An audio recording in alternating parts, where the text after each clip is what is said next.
ලද මේ විශේෂ සාකච්ඡාවට අමුන්නාස්ලා පැමිණීම ගැන අපි සිතවන්ත වෙනවා. පසුගිය බ්‍රහස්පතින්දා 21 වෙනිදා මමත් අනුර දිසානායක මන්ත්‍රීතුමත් සරස් පොන්සේකා මැතිතුමාගේ සම ප්‍රකාශකවරු හැටියට මේ රටේ ජනතාවට විශේෂ තොරතුරක් පිළිදරව් කරා. එක පැත්තකින් රාජපක්ෂ ආණ්ඩුව අසාර්ථක මැතිවරණ ව්‍යාපාරයක් ඉදිරියේ දිගින් දිගටම සරත් ෆොන්සේකා මැතිතුමාට විවිධ බොරු චෝදනා ඉදිරිපත් කරා. අපි දැක්කා පසුගිය සති කිහිපය තුලදී සරත් ෆොන්සේකා මහතා සහ TNA එහෙම නැත්නම් සම්බන්ධන් මන්ත්‍රීවරයා සමග රහස් යුසුමක් තියෙන බවට සම්පූර්ණයෙන්ම අසත්‍ය ප්‍රචාරයක් මුල් කරගෙන විවිධ තොරතුරු ජනතාව ඉදිරියේ තියලා සරත් ෆොන්සේකා මැතිතුමාගේ ජයග්‍රහණය ලැබුවහොත් නැවත වතාවක් මේ රට තුල LTTE සංවිධානයේ ත්‍රස්තවාදිය ඔළුව උස්සන්නට පුළුවන් යන සැක ජනතාව තුල ඇති කරන්නට අසාර්ථක ව්‍යාපාරයක යෙදුණා. මෙන්න මෙවැනි බොරු ප්‍රචාර ඉදිරියේ සැබෑ ලෙසම LTTE සංවිධානයත් සමග සම්බන්ධකම් තියන්ගෙන ඉන්නේ කවුද කියන එක සාක්ෂි සහිතව එළිදරව් කරන්නට අපි තීන්දුව කරේ. මෙන්න මේ ඡායාරූපය මුල් කරගෙන අපිට එංගලන්තයේ සිටින පිරිසක් විසින් ලබා දුන් මේ ඡායාරූපයේ නාමල් රාජපක්ෂ මහතා රජය විසින්ම කියන ආකාරයට කොටි ජාත්‍යන්තර බුද්ධ්‍යංශයේ නායක මේ ලංකාදීප පත්තරේ ඊට 8 වෙනි ජනවාරි මාස 8 වෙනිදා එමිල් කාන්තන් හැඳින්වුවේ කොටි ජාත්‍යන්තර බුද්ධ්‍යංශයේ නායක ලක්ෂ්මී එමිල් කාන්තන් නැමැත්තා.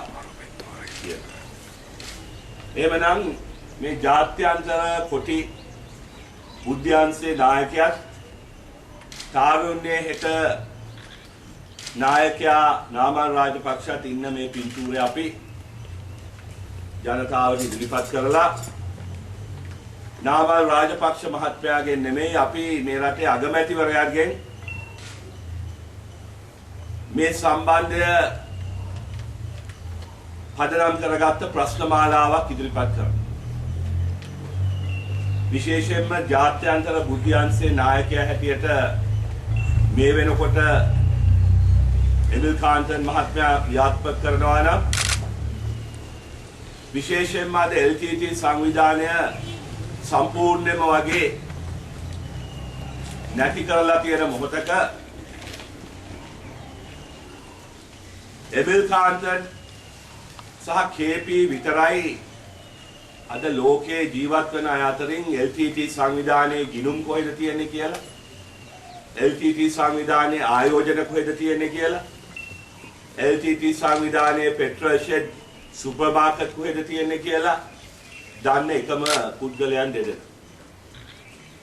අනේ ඒ නිසා තමයි අපි එදා ඒ පුවත්පත් සාකච්ඡාවේදී අගමැතිවරයාට අපි ප්‍රකාශයක් කරන්නයි කිව්වා.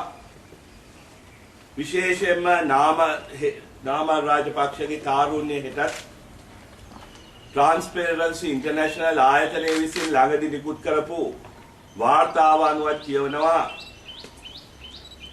කෝටි 600කට ආසන්න මුදල් ප්‍රමාණයක් පසුගිය මැතිවරණයේ සති 5කට වැඩි කාල සීමාවක් තුල වියදම් කරයි කියලා.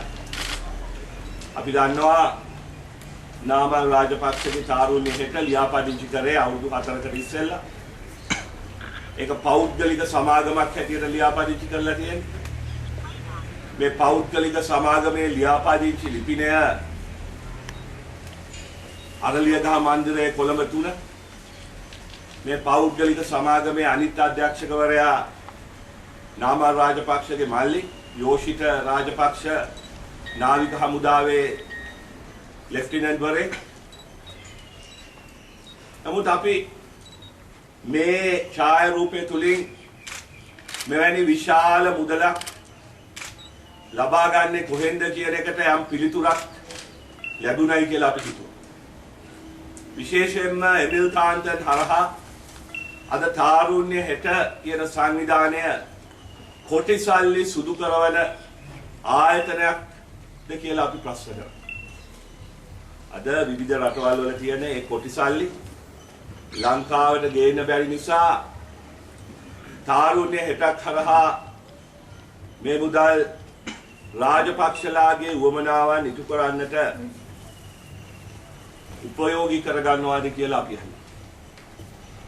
නමුත් ඒ එක ප්‍රශ්නයකටවත් පිළිතුරක් නොදී ඒ හැම ප්‍රශ්නයක්ම ඇහුනේ නෑ වගේ පැත්තකට දාලා මේ ඡායාරූපය සම්බන්ධයෙන් මුලින්ම නාමල් රාජපක්ෂ මහත්මයා ප්‍රතිචාර දැක්ුවේ සිරස රූපවාහිනියේ ප්‍රවෘත්ති වලින් අනිත් ආයතන ප්‍රවෘත්ති වලින් අපි දැක්කා. එතුමා මුලින්ම කිව්වා ඔව් මම එමිල් කාන්තන් අඳුරනවා. මම 21 වෙනි සියවසේ තරුණයෙක්. මට සිංහල දෙමළ හැම ජාතියෙම මිත්‍රයන් ඉන්නවයි. බොහොම හොඳයි. බොහොම හොඳයි. තාත්තා වගේ ජාතිවාදී අන්තවාදියෙක් නොවේ. පුතාවත් ඒ වගේ හිතනවා නම් අපි සතුටු වෙනවා. නමුත් එහෙම කියපු නාමල් රාජපක්ෂ අද දිවයින පත්තරේ තියනවලු මේ සම්බන්ධයෙන් යම් කරුණක් පළ කරලා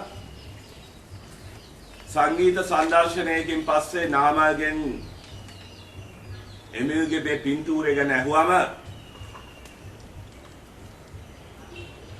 එයාගේ පිළිතුර වෙලා තියෙන්නේ මේ පින්තූරය අරගත්තේ පසුගිය කාලේ තිරානලස් මහත්මයාගේ ගෙදර කියලා.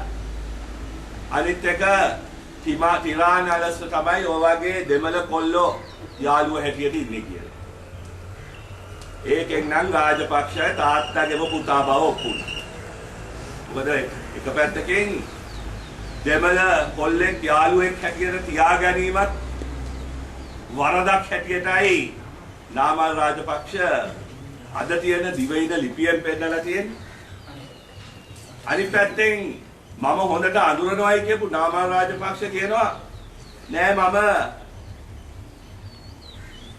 තිරානලස්ගේ ගෙදර ඉඳෙද්දි තිරානලස් මට අඳුරලා දුන්නලු. ඊට පස්සේ මාව ළඟ තියලා පින්තූරයක් ගත්තා. මිත්‍රවරුනි මේකම පේනවා නාමල් රාජපක්ෂට පට්ටපල් බොරුවක් තාත්තගේ පුතාමයි. නැවතත් කියනවා. අමූලික අසත්‍යයක් කරේ. මොකද මේක ඕන කෙනෙකුට පේනවා මේක මේ ගෙදරක ගත්ත පින්තූරයක් නෙමෙයි. මම නම් එංගලන්තයට ගිහිල්ලා තියෙනවා කීප වතාවක්. මම නම් දන්නේ නැහැ මේ අපේ තිරානලස් මහත්තයාට එහෙ ගෙවල් තියෙනවද නැද්ද කියලා. මම නම් දැකලවත් නැහැ. මේ වගේ දෙයක් කියනවා නම් අපි වරන් ඒ වගේ ගේකට එක ගිහිල්ලත් නැහැ. මේ ආත්මවත් මේ වගේ ගෙවල් නැහැ. මේ ඩෙසර්ට්ස් මොකද ඩෙසර්ට්ස් පාල ටෑන් හවුස් තමන්ගේ මේ ගෙවල් වල මේ වගේ බෝඩ් ගහගෙන ඩෙසර්ට් පාල පෑන් හවුස් කියන එක නෙමෙයි. මේක එංගලන්තේ තියෙන තරු පහේ හෝටලයක් ඇතුළේ. ඕන කෙනෙකුට මේක හොඳින්ම තේරුම් ගන්න පුළුවන්. අන්න එහෙමනම් අපි මේ අදහන්න සිද්ධ වෙලා තියෙනවා ඇයි නාමල් තමුසේ ඇත්ත කියන්නේ ඔච්චර බයකින්.